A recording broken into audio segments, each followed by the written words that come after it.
It was on the planet Skaro that my old enemy, the Master, was finally put on trial. They say he listened calmly as his list of evil crimes was read and sentence passed.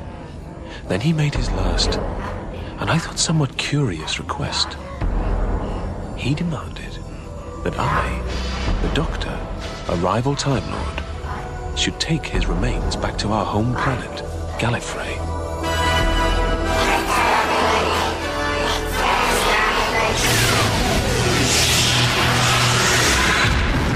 It was a request they should never have granted.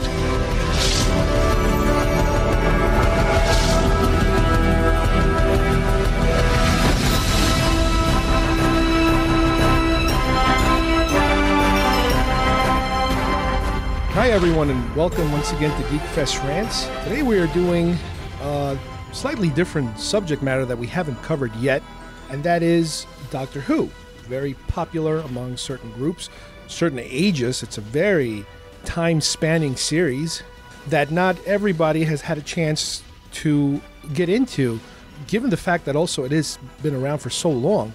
My name is Carlos Perona. I am joined here today with James. Say hello, James. Hello. And let me give you first my little background on Doctor Who, because I'm not the biggest fan of the show, but I do know a lot of people that are into it very heavily, including James, which he will tell us about his experiences with the show. But my first memories of what Doctor Who was first of all, when I used to subscribe to Starlog magazine. You know, you would notice that in the 80s, when I was into Starlog magazine, there would always be some kind of reference to Doctor Who here or there in every other magazine, and there would always be different looking actors playing this Doctor. So to me, it was like, wow, this thing it seems to have a big history and a big following, but I just couldn't, if it wasn't a movie and it wasn't a TV show that I could easily access on primetime, it really didn't hold my attention. The few times that I was able to kind of get little bits and pieces of it was during like Saturday morning, not really early morning, but like sometime around 10 a.m. or 11 a.m. They would show it on one of our syndicated local channels. And one of the things I do remember was that it would usually be followed by some weird, cheesy B-grade horror or sci-fi movie, usually British. And it was just, I would try to watch it, but every time I would start watching it, it was like I just walked into the middle season of Lost, and it was like, I can't get into this because I have no clue where they are, and it was kind of cheesy looking for me. I mean, I'm, back then, given the fact, I was still watching Star Trek repeats, but you would go to Doctor Who, and it was like, oh, outdoors looks very film and somewhat professional looking, and then indoors it would look like public access or something, and it was just too much for me. So I kind of stay away from it. But I do remember certain doctors, if you will, that I would always run into the same doctor, and that was the Tom Baker doctor. But that kind of went on for a few years, and it kind of went away. But like I said before, Starlog would continue with it, all the way up until Starlog disappeared, when the internet kind of took over the need to have a magazine like Starlog. But I do remember that at a certain time, I think it was in the mid or early 90s, somebody, it might have been Fox or one of these network channels, decided to have a TV movie of Doctor Who. And I was like, wait a minute, is this the same thing that, I was looking at that I kind of lost interest on? And I gave it a try, and it was interesting. It was actually interesting. The movie didn't go anywhere, but it was kind of interesting. So what we're going to do today is James is going to talk about a specific period where it might be his favorite period. It might be a really good period, but it is definitely a memorable period. So we're talking about something between the early to mid 70s to the early 90s, where a number of doctors changed hands, went from doctor to doctor to doctor, and finally to some kind of a television movie or an attempt of revival that really didn't get anywhere, but it's part of the history of the show. So James, tell me a little of what you know, just in general, about what Doctor Who is, because it's not just a little series, it's something pretty big. Well, Doctor Who is a 50-year-old series. In November of 2013 will be its 50th anniversary of when it started. Unfortunately, hasn't been on every year over that time. There was some pretty big gaps as a result of some of the things we're going to talk about today. But Doctor Who's British BBC TV, mostly a kids show. It started out as a kids adventure, slightly learning type program.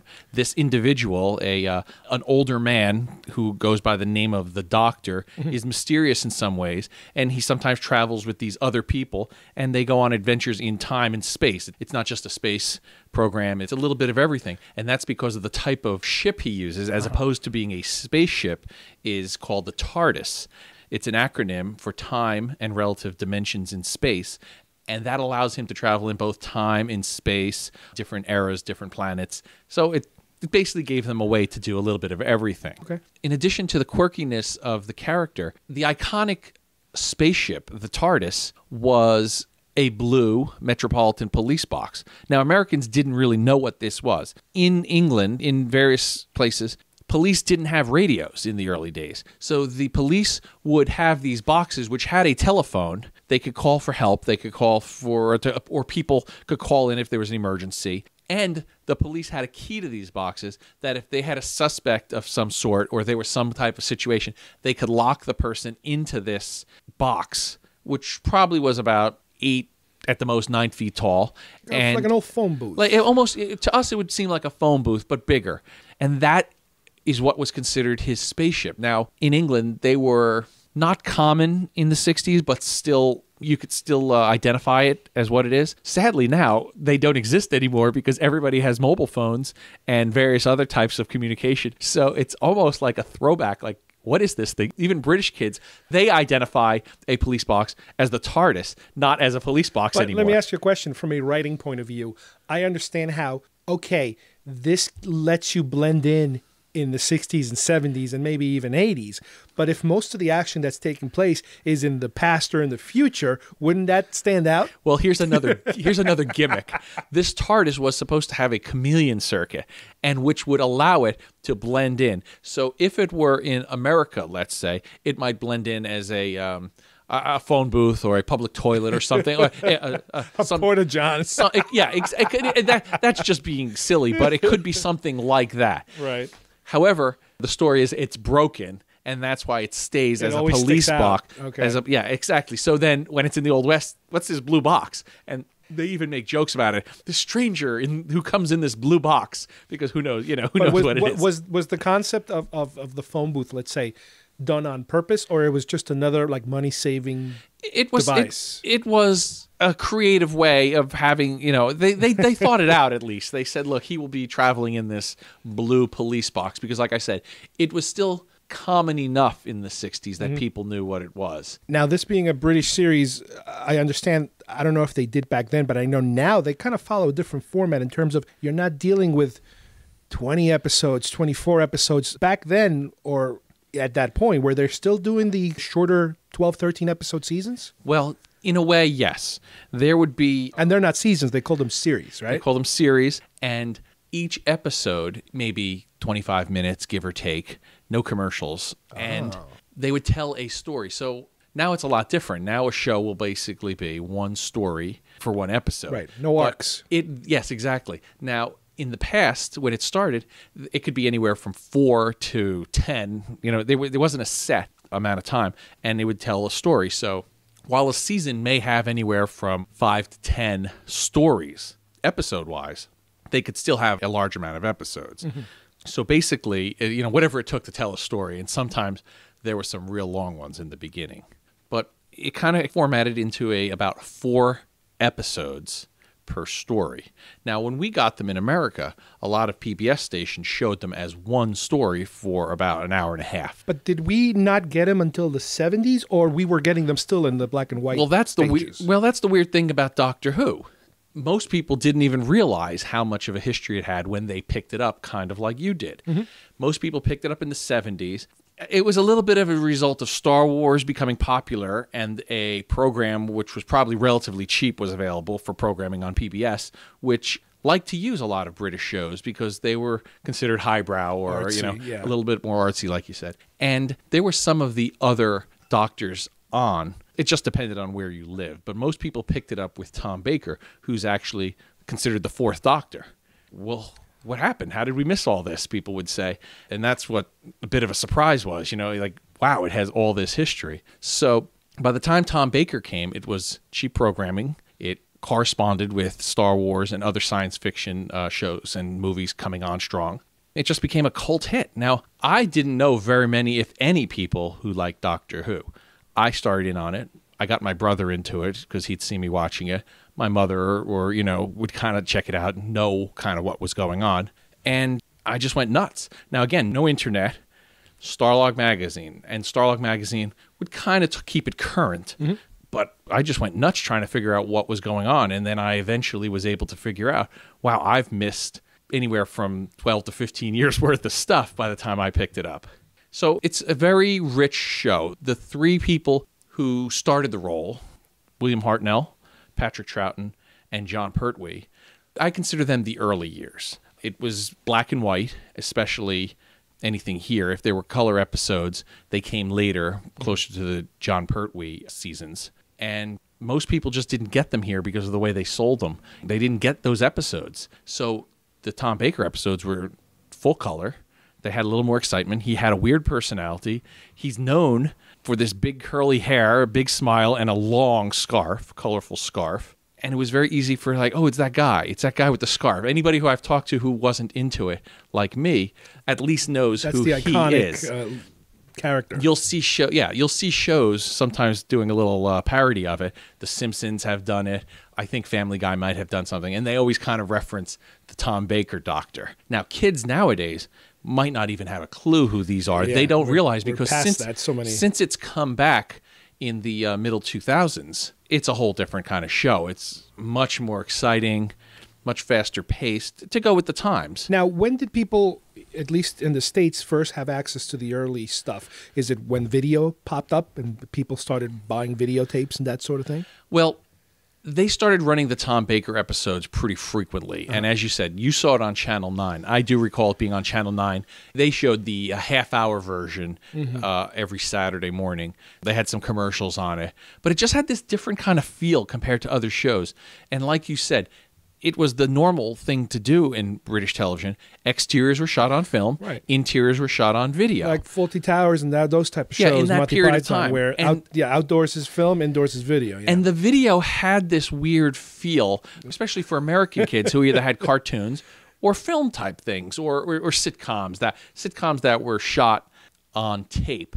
Like All in the Family, for instance, things like that. They would have a certain feel, that you'd kind of understand that the quality felt a whole lot different. Well, yeah, like I said, to me, it had this almost like this public access feel, like you're watching a play almost, because of the texture, the sets and the indoorness, the lighting. It was very like, oh, what's this? Yeah, even as a kid, it kind of had a feel that this is a little bit schlocky. It wasn't quite, especially once you saw Star Wars and things like that. You say, you're wow. spoiled. But it was so much fun. The things about it had a robotic dog named K9, and that was their way to kind of tippy-toe into the R2-D2 type waters. It had companions, and the companions, as they call them, it's a device that the audience can relate to the story through this character. The exposition. So often it was a youngish girl, a guy, there was some teacher, another type of alien. It depended on the year and the story, but it usually was a lay person who the doctor would then protect, explain things to, so the audience also could go on this journey as if they were that person. Now, did certain iconic characters repeat themselves early on, or did repeating of characters happen later? No. Right from the beginning, there was one set of characters that were almost as big as the Beatles, or James Bond in England, and they're called the Daleks. And they were basically, to Americans, they look like salt and pepper shakers. Yeah. Now, there were different nicknames. They called them dustbins, floating dustbins and things like that. They would appear to hover. They were kind of stubby with a round top, a plunger arm, a gun of some sort, depending on what era it was, and an eye that looked like a little eye stalk, they call it. It almost looked like a microphone, and it was the eye. And you would, on face value, you would say, how can this thing be menacing? But they were unbelievably popular. Now, before we get too deep on the individual characters, what is the theme? What is the purpose of the show? The purpose of the show is to go on adventures with this doctor. He's either a scientist, a space traveler. In the beginning, you didn't know who he was. Now we have a long list of things that we know about him. But you would basically go to different adventures. And theoretically, you'd learn something at the same time. Early episodes had him going to various historical locations, the Aztecs, the Old West, various British historical stories. In addition to sometimes you'd wind up on other planets in other dimensions. That's how they could explain how weird things and weird creatures would show up. Right, not just time travel. Yes, and then other times were the adventure stories that were historical, and you'd show up anywhere, like I said, from the Old West and meet Billy the Kid or somebody of that nature, or the Revolutionary War. If I don't know if they ever got to that one. There's so many different stories, but you would learn something too. So it was kind of like a two-edged sword. They'd trick you. They'd give you this adventure, but you might pick up something too. Now, from the beginning of the show, was it worked into the show's Bible, let's say, that the way to get around changing lead actors was to kind of work it into the story? It didn't start out that way. The first actor was William Hartnell, and he was an older man. And his assistants or his companions were younger people. One was supposedly his granddaughter, which she may or may not have actually been a real granddaughter, but that's the cover they used. And then two of her teachers, and that's how it started. They wind up going off with them, and that's how it began. But he started to age and started to get poor health, and they were afraid they were going to lose him. He just didn't have the energy towards the end. And the producers came up with this gimmick of, well, how can we do this? How can we replace him? And there was one person in particular who was a producer, Verity Lambert was the name, and they were able to just have this foresight that's like, well, let's just change him. And we'll say, because it was established he was a different type of being, he has this ability to change. And one episode ended, and it became a regeneration. I guess they didn't take the James Bond route. No, well, they could have, and they considered it, and that was one of the possibilities, but this was even more brilliant because nothing else is like it. Well, you can only get away with it in science fiction. Exactly. And it's such a great idea because it basically is the same person, the same brain, but different physical features and different quirky personality. That's the thing. The personality has to be different. And so, obviously, in the beginning, this wasn't a worry, but as time has gone, each new actor has kind of given a little look to the past, so they have some idea of what that person did. So the character still has a certain nobleness about him, but each actor brought his own gifts to it, sometimes being a little more quirky, sometimes being more adventuresome, sometimes being a little mischievous. It just depends. And like I said, the early episodes are a little tough to get into now. That's why most Americans don't even realize unless they're big fans. And even the casual fans, they kind of know it, but it's not that important to them. But I think the Tom Baker era, especially looking back on it now, is the golden age of Doctor Who. The early episodes, like I said, black and white, they started to go into color, but they're dated. It's like you could watch a James Bond movie and still enjoy Sean Connery, but it feels a little dated. And I think that's sadly what's happened to the early Doctor Who's. Some of them were lost, in fact. There's some episodes that just disappeared. Oh my God. Because you hear these stories how studios just say, oh, we don't need this stuff. And they don't realize they're ever going to, use them again. And luckily, fans around the world who may have had prints because they were sent to New Zealand or Australia or America, and otherwise people sometimes would shoot film off their TV, and sometimes they just animate the missing scenes. Fortunately, most of it is available, and people can get a good idea of everything.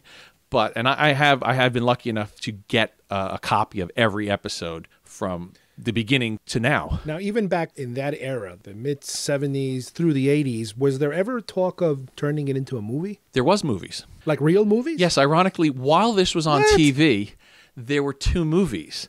And they centered around the Daleks, which we mentioned before. And Star Wars fans probably know this by now, but if they don't, they can look it up because I have seen it. It is on YouTube and various other places. And Peter Cushing played the movie Doctor. And it had a similar feel. Was this released in the States? It was released in the States on TV. Okay. It was released in the UK and other British type. As a film. Yeah, as a film. Wow. And there were two of them. The first one's not as good. The second one's a little better. And I got to tell you, it was really gutsy for them to do that because you have a show and you have a TV. Imagine if the William Shatner Star Trek is airing as the Chris Pine movies decide to, or something. That's weird.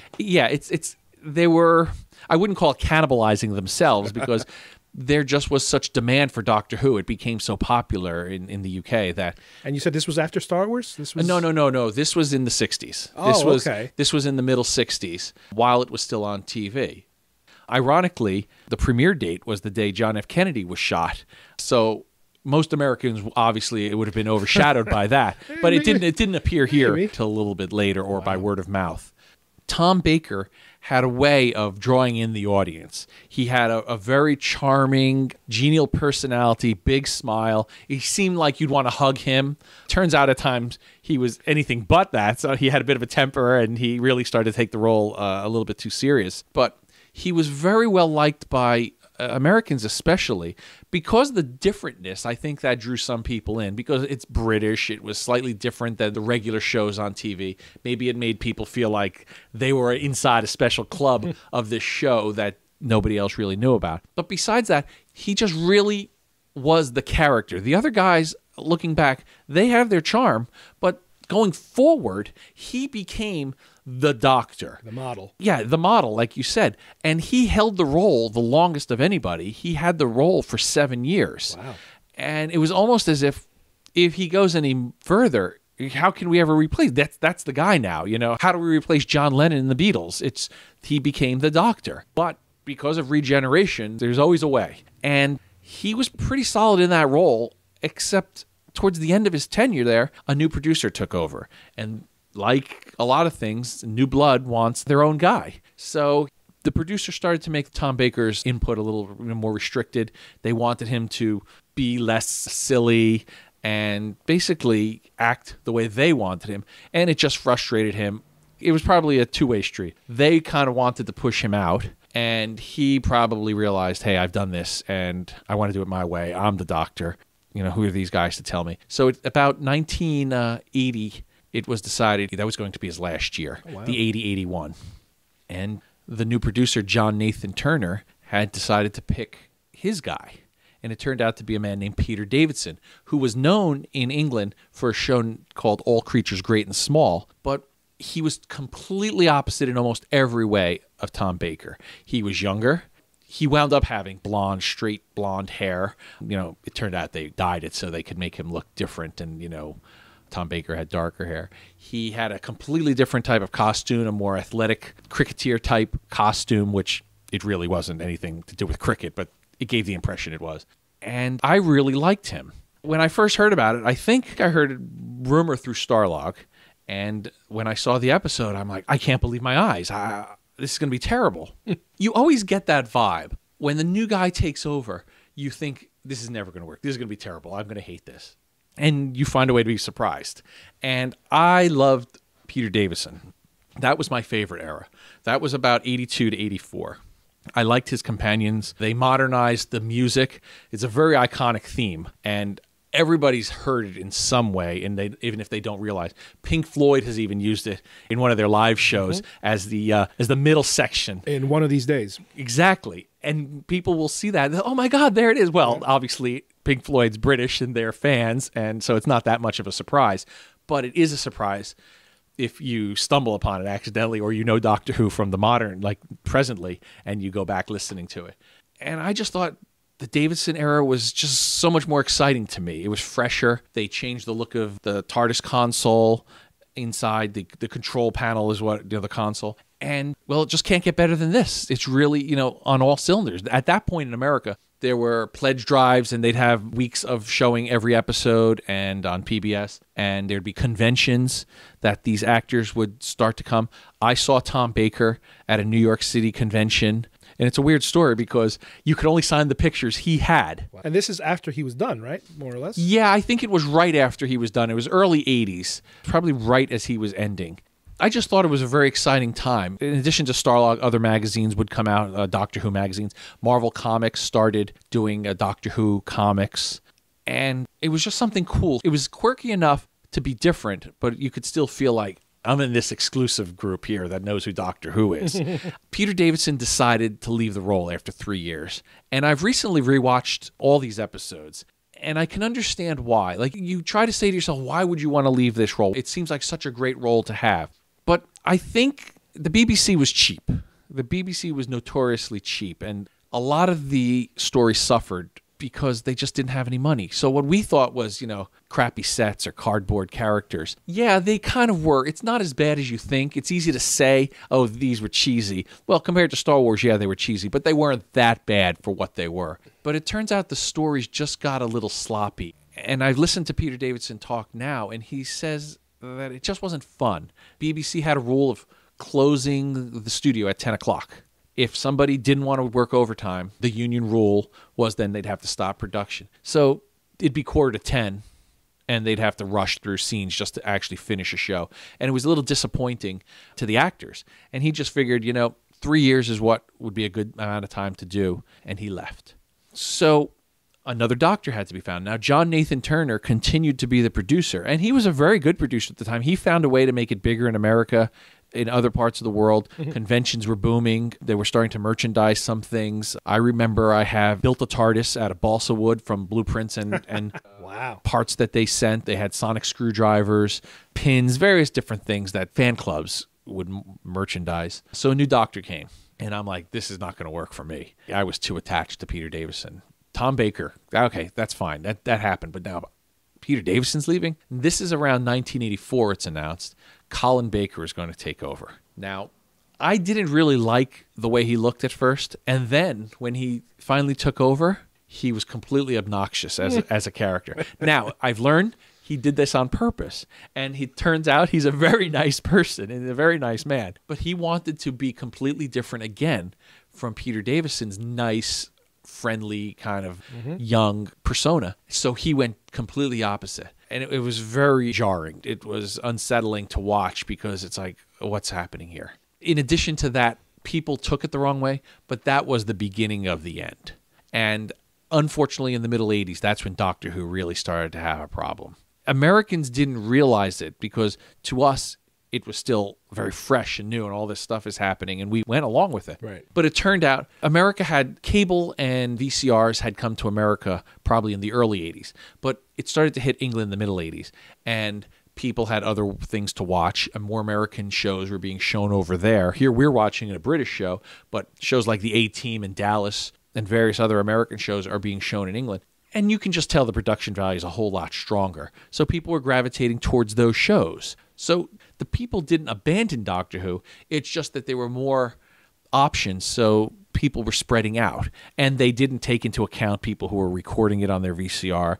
They didn't take into account all those other types of peripheral things that were happening at the time. Mm-hmm. And sadly, Colin Baker suffered from it. Some of his shows were a little too violent, not to the fans, but to the people who wanted to find violent and fault. And that was the excuse that was used, that he was starting to get a little too violent. Well, in Britain, they do have a thing for not allowing too much violence. Yeah, and that's when parent councils in America, well, the same thing was happening in England, and they were putting some heat onto it. And it turned out by 1985, the head of the BBC decided to cancel Doctor Who. Now, depending on who you believe, it wasn't a cancellation. I believe it probably was a cancellation at first, and then the producer found a way to get the news out there to the media and basically manipulated the media to get on this story. The BBC relented a little bit. They said, oh, it's just going to be hiatus. We're going to look into why things are, the numbers are down and why he's not as popular. And I learned since then, basically the head of the BBC didn't particularly like Colin Baker for whatever reason. The violence, his look. It turns out I think he was dating or married to Colin's ex-wife. There may have been something to that. I'm just not sure. I've read a lot of things and I've listened to their commentaries on the DVDs, but I think he was at the wrong place at the wrong time. And it turned out he was a better doctor than he was given credit for, and he wound up being the shortest doctor. He basically was only in 11 episodes. Oh, wow. And it's sad, and I've rewatched them. Half of them are better than I had originally thought. Some of them are still stinkers, but it was gone for 18 months. It came back in 1986, but that was the end. That was basically the end of him, and they just decided, he's done. This is the BBC. They decided he's done. Let's start fresh, and essentially fired him. They just didn't renew his contract, and he was over. He didn't even get an opportunity to regenerate. They say they offered him a regeneration episode, but come on, by then, it seems like a kick in the pants. Why would I want to come back to this? You just basically pooped on me. So Sylvester McCoy was hired. Now, Sylvester McCoy was known to be more of a childlike. He was an older guy than Colin Baker. He came across more fatherly, where Colin Baker was more your pal. And his shows were just very weak. They dumbed down the program. Even though it was a children's show in a sense, it was still a drama. And they dumbed it down a little too much. And really, if they thought the fans were upset by the cancellation, they were even more upset that now it's back. It's like, well, this guy's called the Doctor, but it just feels a little cheesy, a little cheesier. Now, in this period, are they still sticking to the format of film and video? Yeah, that was a standard thing back then. Exteriors were film, interiors were video. Nicer video. Seemed a little crisper. But you could tell while you're watching it, this is not going to last that long, or it's just going to get dumber.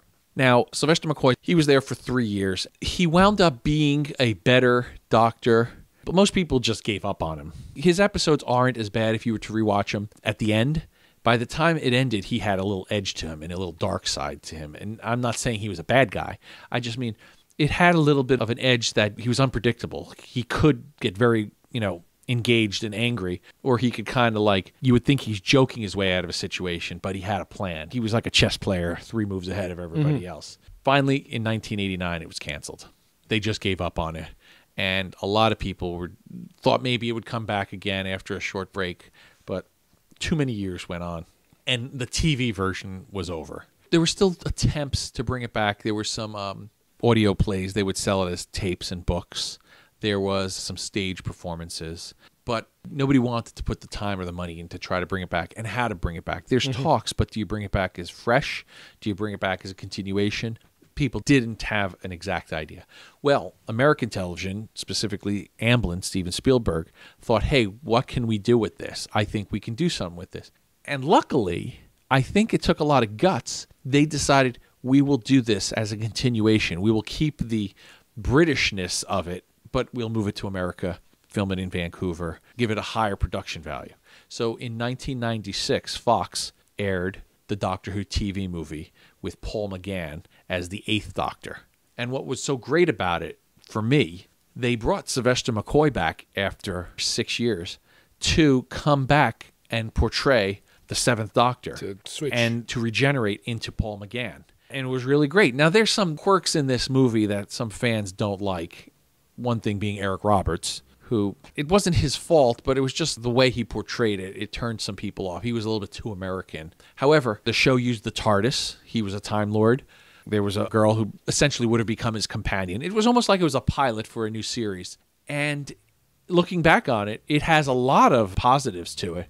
And it even fits in really well with the way they went with the resurgence in 2005 with Russell T Davies. It's almost like they were testing the waters. Yeah, well, there was no idea that there was going to be anything but this. They had the rights. It was their show. And it just didn't get that great of ratings, and it was a little expensive, so I think they just threw in the towel. Had it gone further, I think Paul McGann would have been great as a Doctor, and he's since done the audio shows that they've released on CD, and he's one of the most popular of the CD Doctors. And it looked great. They used the same theme, but modernized. They used the interior of the TARDIS. They modernized that. The police box was still there. And it's just too bad that it didn't go any further. But that middle period was really a special time because these guys, they had to carry it into these new markets. They also had to carry it into competition against other bigger shows on TV and to work with thinning, the material was thinning. So I really think they should get all the credit because this was a really tough time and fans just love it.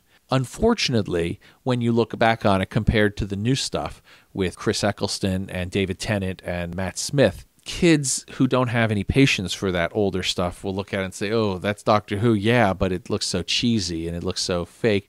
I don't know any kids who watch it. I know kids who like the new stuff, and I know adults who like the old stuff. I just haven't talked to enough people who I can get an understanding of how they're seeing it, if they're seeing it like I did or if they're just seeing this as old. And that's why I choose these middle guys as the best, because for me, seeing the first 3 Doctors is probably how these younger people see all the 80s Doctors, because it's a different time. It's not quite right, but it has the elements. So they'll give it some credit, but it's just a little quirky. Like I said, if you're a young person now who is very much into James Bond with Daniel Craig, when you see Roger Moore or Sean Connery, as great as those movies are to real James Bond fans, there's just something wrong with it for the younger fans. Yeah, I mean, but luckily this is the type of show that because it keeps going, even though it takes these big, multi-year long hiatuses, there is enough material to just continue with it fresh. You don't have to go back. You go back if you want to go back. You can just either stay fresh or start moving backwards a little bit at a time to explore where it came from. And even that TV movie, that Fox 96 TV movie, even though it didn't get anywhere based on its own, it probably at least helped to keep the franchise relevant. It bridged it. And it gave the American audience something fresh. Again, I'm not going to say because of it you ended up with what we have now, but all of a sudden, a lot of people who normally would never have touched those original episodes, they gave it a look. And then that's what happened to me. I watched that TV movie. Granted, I wasn't super excited about it, but I gave it more attention than the episodes, that's for sure. And then down the line on a future episode that I'm sure we'll talk about, when the newer stuff came, that's when I jumped in for a period of time. What's great is the newer producers have considered the older stuff part of their story, and their doctor is the same doctor that we grew up with. They're not rebooting. No, there was it as much as it was a reboot, it was a continuation. Right. And the 9th, 10th, and 11th Doctor are just that. They're the same person, like I said, regenerated. And 2013 is the 50th anniversary, so Wow. I'm hoping for some excitement and at least a few more years, because it seems to be very popular in both America and in the UK. Well, that's really cool. I mean, like we said before, we are going to probably continue this conversation at a later point, talking about possibly the present and maybe a little more on the past and even the future. But in the meantime, I'd like to thank James for joining us and giving us a little bit of the background of what could be considered the golden years of Doctor Who. And until next time, thank you everybody for listening to Geekfest Rants. Bye-bye.